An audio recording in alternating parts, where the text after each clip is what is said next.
Assalamualaikum warahmatullahi wabarakatuh. Waalaikumsalam warahmatullahi wabarakatuh.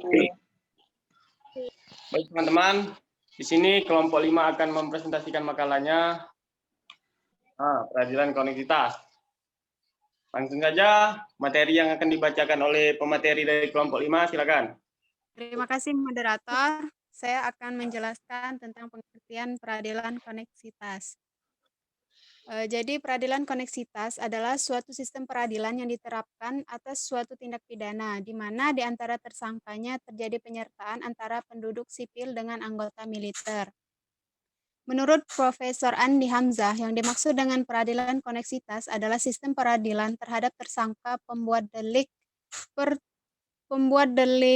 penyertaan antara orang sipil dengan orang militer. Beliau juga berpendapat bahwa di dalam peradilan koneksitas selalu terjadi penyertaan antara penduduk sipil dengan orang militer. Selanjutnya, koneksitas itu adalah mekanisme hukum acara untuk mengadili tindak pidana yang perkaranya dicakup oleh kewenangan dua peradilan, yakni peradilan militer dan peradilan umum. Peradilan militer adalah lingkungan peradilan di bawah Mahkamah Agung yang melaksanakan kekuasaan kehakiman mengenai kejahatan-kejahatan yang berkaitan dengan tindak pidana militer. Dasar hukum pengadilan militer adalah Undang-Undang Nomor 14 Tahun 1970 tentang ketentuan-ketentuan pokok kekuasaan kehakiman yang diperbarui oleh Undang-Undang Nomor 35 Tahun 1999 tentang perubahan Undang-Undang Nomor 14 Tahun 1970 dan Undang-Undang Nomor 31 Tahun 1997 tentang peradilan militer. Kemudian yang kedua, peradilan umum. Peradilan negeri adalah suatu pengadilan umum yang memeriksa dan memutuskan perkara tingkat pertama dari segala perkara sipil untuk semua golongan penduduk, baik itu warga negara dan orang asing. Setiap perkara dalam pengadilan negeri diadili oleh sekurang-kurangnya 3 orang hakim yang dibantu oleh seorang panitera. Demikianlah penjelasan dari saya. Saya kembalikan kepada moderator. Oke, baik. Terima kasih pemateri. Materi selanjutnya silakan bacakan. Baiklah moderator, di sini saya akan menjelaskan dasar hukum peradilan koneksitas. Dasar hukum yang paling pokok peradilan koneksitas di dalam pasal 22 Pasal 22 Undang-Undang Nomor 14 Tahun 1970 tentang ketentuan pokok kekuasaan kehakiman. Pasal tersebut berbunyi, tindak pidana yang dilakukan bersama-sama oleh mereka yang termasuk lingkungan peradilan umum dan lingkungan peradilan militer diperiksa dan diadili oleh pengadilan dalam lingkungan peradilan umum, kecuali kalau menurut keputusan Menteri Pertahanan atau Keamanan dengan persetujuan Menteri Kehakiman, perkara itu harus diperiksa dan diadili oleh pengadilan dalam lingkungan peradilan militer. Koneksitas hanya dibentuk untuk dalam kerangka transisi atau amandemen KUHP militer atau adanya pembagian yang jelas antara KUHP dan KUHPM dan akan ditampung dalam aturan peralihan Undang-Undang Peradilan Militer dan KUHP. Kerangka transisi berlaku sampai dipenuhinya syarat perubahan pada Undang-Undang Nomor 31 Tahun 1997 tentang Peradilan Militer dan KUHP selambat-lambatnya hingga akhir Desember 2005. Pengaturan-pengaturan tentang koneksitas ditempatkan pada bagian aturan peralihan amandemen KUHP. Saya kembalikan ke moderator. Baik, terima kasih pada pemateri. Selanjutnya silakan. Berangkat. C. Penyelidikan perkara koneksitas. Penyidikan merupakan langkah kedua dalam permulaan tahap pelaksanaan hukum acara pidana. Langkah pertama ialah mencari kebenaran yang dalam KUHP dipakai istilah penyelidikan. Seperti pada ayat 3, pasal ini menentukan cara penunjukan tim untuk menyelidiki perkara koneksitas. D. Penahanan dalam perkara koneksitas. Undang-Undang Nomor 4 Tahun 2004 tentang kekuasaan kehakiman cukup banyak memberikan landasan 10 bagi pelindungan hak asasi manusia. Ialah salah satunya adalah sebagai berikut. Pasal 7 berbunyi, tidak seorang pun dapat dikenakan penangkapan, penahanan, penggeledahan, dan penyitaan, selain atas perintah tertulis oleh kekuasaan yang salah dalam hal menurut cara yang diatur dalam undang-undang. Baiklah, itu saja yang dapat saya sampaikan. Saya kembalikan kepada moderator. Terima kasih Saudara Rajib. Lanjut pemateri selanjutnya, silakan dibacakan materinya.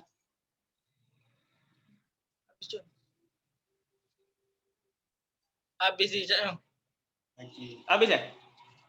Ya, habis ya.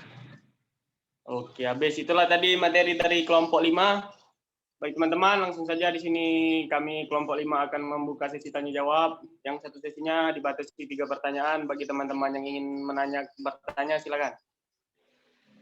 Saya moderator. Boleh Saya izin. moderator. Saya Rosalia izin bertanya, moderator silakan dipilih terlebih dahulu. Ada banyak kayaknya. Boleh. Sebutkan nama sama kelompoknya langsung, baik. Nanya tadi siapa? Saya moderator Rosalia. Ah, Jo. Sebelumnya saya ulangi sedikit materi yang disampaikan oleh Rina tadi yang tentang peradilan konektivitas. Jadi peradilan konektivitas dengan peradilan umum itu berbeda ya. Soalnya dari yang disampaikan Rina tadi, peradilan konektivitas itu untuk mengurus antara penduduk sipil dan militer, nah, seperti itu. Jadi yang ingin saya tanyakan, sanksi dari penduduk sipil dengan penduduk militer itu apakah berbeda atau sama? Apakah jika penduduk militer itu melakukan suatu tindak pidana, apakah dia tetap hukumannya tetap berdasarkan KUHP? Terima kasih, moderator. Sama-sama, Rosa. Baik, penanya selanjutnya silakan. Saya moderator. Ya. Izin bertanya. Yuk.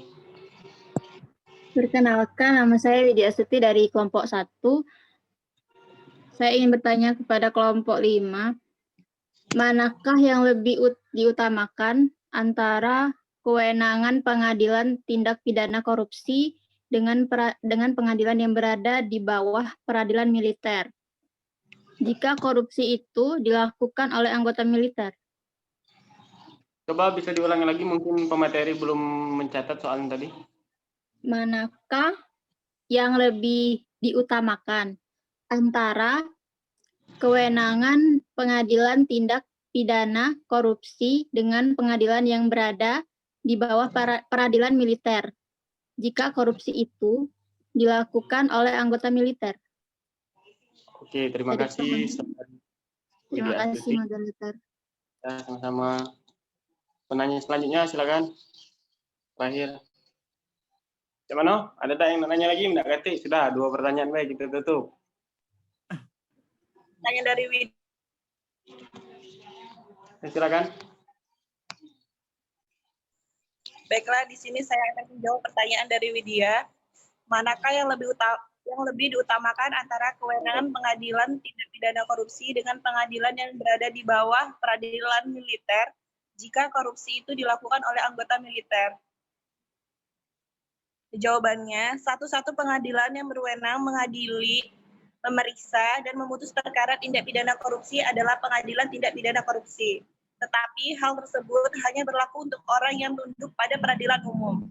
Berbeda dengan anggota militer yang tunduk pada peradilan militer. Oleh karena itu, anggota militer tersebut akan diadili melalui pengadilan yang berada di bawah peradilan militer, kecuali jika tindak pidana tersebut dilakukan oleh militer bersama-sama dengan orang yang tunduk pada peradilan umum. Maka pengaturannya akan berbeda sebagaimana akan dijelaskan selanjutnya. Jadi menurut pendapat saya harus lihat kasus per kasus dan siapa yang melakukannya. Mungkin itu saja. Kepada Widya Astuti, apakah sudah jelas? Terima kasih, Saudara. Bagaimana Saudari Widya Astuti, apakah sudah paham? Sudah cukup jelas menurut saya, moderator. Terima kasih jawabannya, Saudari Sinji Rahma. Pada moderator, terima kasih. Sama. Bagaimana dari teman-teman, apakah ada yang ingin menambahkan jawaban? Jika diam berarti tidak ada. Lanjut pertanyaan Rosalia, silakan. Pertanyaan dari Rosalia tadi, hukuman atau sanksi dari penduduk sipil dan militer itu beda. Agak-agak kurang nyata, Jip. Aku coba kau tanya langsung, Mbak. Ini saya perjelas, izin menjawab moderator, saya ingin memperjelas pertanyaan saya tadi. Ya, boleh.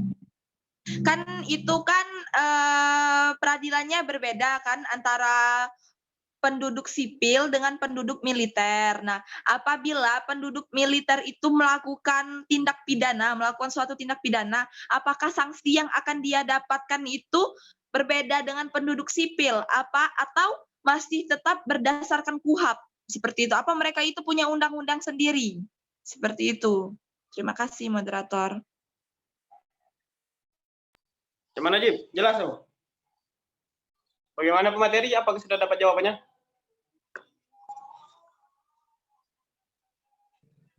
Sabar, lagi dicari ya. Oke. Izin moderator. Ya, boleh. Saya hanya ingin menyampaikan sedikit mengenai pertanyaan dari saudara Rosa tadi. Mungkin bukan menjawab sepenuhnya. Ya, silakan. Jadi yang maksud Rosa tadi itu tuh apakah hukum yang diberlakukan terhadap militer dengan yang warga sipil biasa itu berbeda atau sama saja? Jadi berdasarkan Undang-Undang Nomor 25 Tahun 2014 tentang Hukum Disiplin Militer menggantikan Undang-Undang Nomor 26 Tahun 1997 tentang Hukum Disiplin Prajurit Angkatan Bersenjata Republik Indonesia.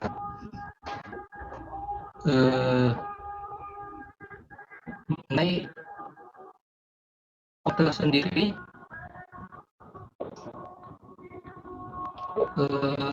di dalam undang-undang tersebut ada bab 1 ketentuan umum, militer adalah anggota kekuatan angkatan perang suatu negara yang diatur berdasarkan ketentuan peraturan perundang-undangan. Disiplin yang kedua, disiplin militer adalah kesadaran, kepatuhan, dan ketaatan untuk melaksanakan peraturan perundang-undangan, peraturan kedinasan, dan tata kehidupan yang berlaku bagi militer. Yang pada poin kelima, pelanggaran hukum disiplin militer adalah segala perbuatan dan atau tindakan yang dilakukan oleh militer yang melanggar hukum dan atau peraturan disiplin militer dan atau melakukan perbuatan yang bertentangan dengan sendi-sendi kehidupan militer yang berdasarkan Sabta Marga dan Sumpah Prajurit. Yang pada poin ke-6, tersangka adalah militer yang karena perbuatannya berdasarkan bukti permulaan yang cukup patut diduga sebagai pelaku pelanggaran hukum disiplin militer. Mengenai yang tanya Rosa tadi itu, hukum militer itu terdapat undang-undang sendiri yang dimana saya sebut tadi, yaitu adalah Undang-Undang Nomor 25 Tahun 2014 tentang Hukum Disiplin Militer, yang dimana hukum disiplin militer ini nih terdapat banyak poin mengatur tentang kemiliteran tersebut. Jadi menurut saya itu tuh hukum militer itu undang-undang militer itu tidak bisa disamakan dengan hukum yang berlaku atau pada umumnya. Mungkin itu yang dapat saya bantu jawab. Baik, terima kasih Saudara Zamzamal atas bantuan jawabannya. Bagaimana Saudari Rosalia, apakah sudah jelas? Jadi itu berbeda ya, tidak. Jadi mereka itu peraturan untuk ketentuan sanksi dan segala macam proses hukumnya itu tidak menggunakan KUHP ya. Mereka punya kitab sendiri. Izin menyanggah, Rosalia. Boleh, silakan. Sebenarnya itu tuh masih memakai KUHP, cuman cara peradilannya itu berbeda. Kalau untuk orang biasa itu ada di peradilan umum, sementara kalau di peradilan militer itu menggunakan peradilan militer. Nah, yang ditanyai Rosalia tadi itu anggota militer itu sebagai militer TNI atau militer Polri, karena kalau Polri sendiri dia masih mengikuti peradilan umum, sementara kalau militer dia mengikuti peradilan militer. Jadi dia tuh tetap masih pakai undang-undang. Undang-Undang Nomor 31 Tahun 1997 tentang peradilan militer. Dan Jadi- untuk yang Sabar, gantian. Lanjut. Ya, silakan apa yang ditanya Rosa tadi. Tadi kan Rosa nanya apakah sama di pengadilannya. Iya sama. Untuk peradilannya itu berbeda, tapi untuk KUHAP-nya itu sama pakai Kitab Undang-Undang Hukum Acara Pidana. Bagaimana? Maaf. Saudara? Jadi itu di peradilannya saja ya, beda sistem seperti itu. Kalau untuk untuk sanksi tersangka, untuk denda itu masih menggunakan KUHAP ya? Iya, masih menggunakan KUHAP, tapi lebih diberatkan lagi untuk anggota militer karena mereka itu yang bertanggung jawab atas negara ini. Jadi lebih berat sanksinya daripada orang biasa. Oh, jadi ada sanksi tambahan dari peradilan militer itu sendiri. Jadi mereka itu pertama menggunakan KUHAP dan ada sanksi tambahan. Seperti itu maksudnya. Iya, di peradilan militer itu. Dan peradilan militer itu di Indonesia ini masih bersifat privat, masih tertutup. Yang tidak boleh dihadiri oleh sembarang orang kecuali oleh keluarga dan yang mengadili. Saudari Tria, menanggapi pernyataan Anda tadi itu tuh KUHP khusus umum atau maksud saya KUHP umum atau KUHP khusus militer? KUHP-nya masih memakai KUHP yang biasa karena kitab undang-undang kita kan belum dirubah, masih kitab undang-undang yang di Belanda gitu, saudara Zamzamal.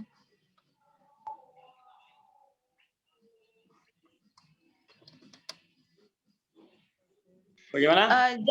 Jadi mungkin ini pertanyaan baru ya. Kalau teman-teman yang lain ada yang bisa menjawab juga boleh. Soalnya saya juga bingung. Untuk majelis hakim, panitra, penuntut umumnya itu semua dari militer, bukan dari pengadilan umum. Atau gimana itu? Kan sistem peradilannya berbeda dengan yang umum. Sebentar ya. Saya tambah lagi ya.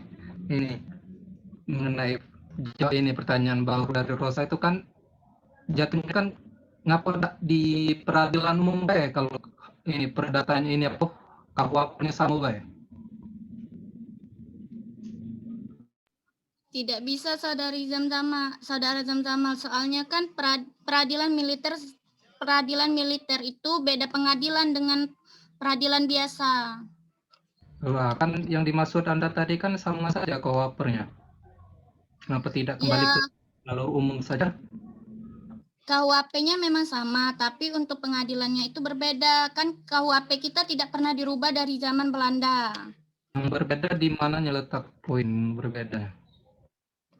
Berbeda karena mereka ada pengadilannya sendiri.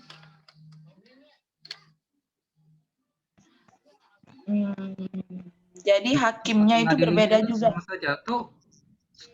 Sama saja seperti umum atau beda? Baik, begini. Di sini saya membantu menambahkan atau meluruskan.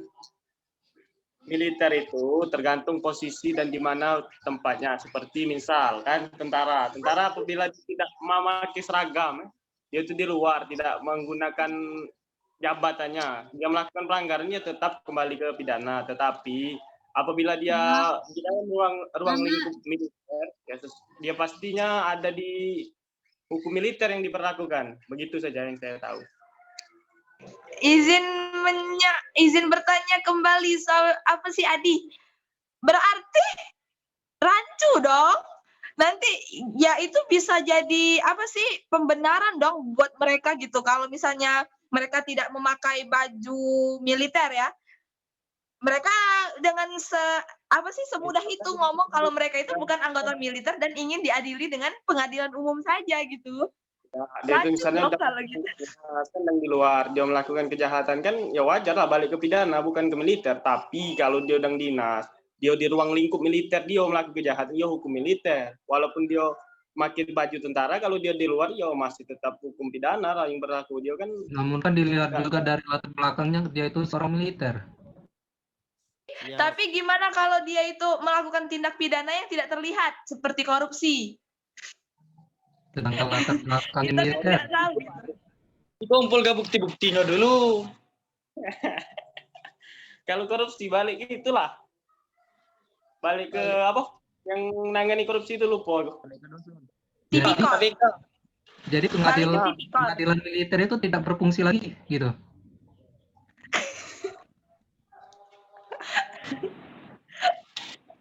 Lanjut.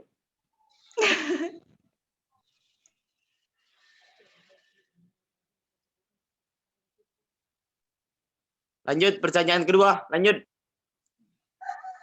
Kembali ke Ros. Sudah, mana ini? Mana ini tadi? Jawaban tadi. Nggak tahu aku. Yang mana yang mana?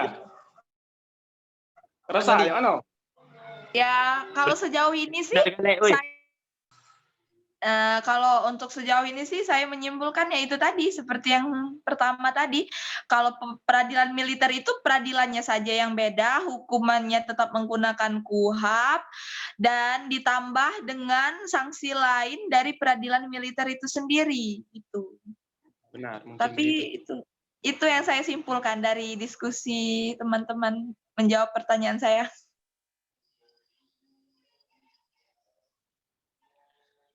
Baik, saya anggap itu sudah jelas. Dari teman-teman tidak ada lagi yang ingin menambahkan?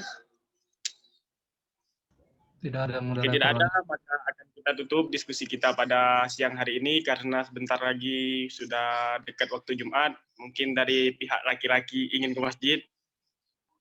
Itulah tadi penjelasan dari kelompok 5. Apabila ada kata-kata dari kelompok 5 yang menyinggung perasaan dari teman-teman ataupun dari saya dan lain-lainnya, kami mohon maaf. Kami akhiri. Wassalamualaikum warahmatullahi wabarakatuh.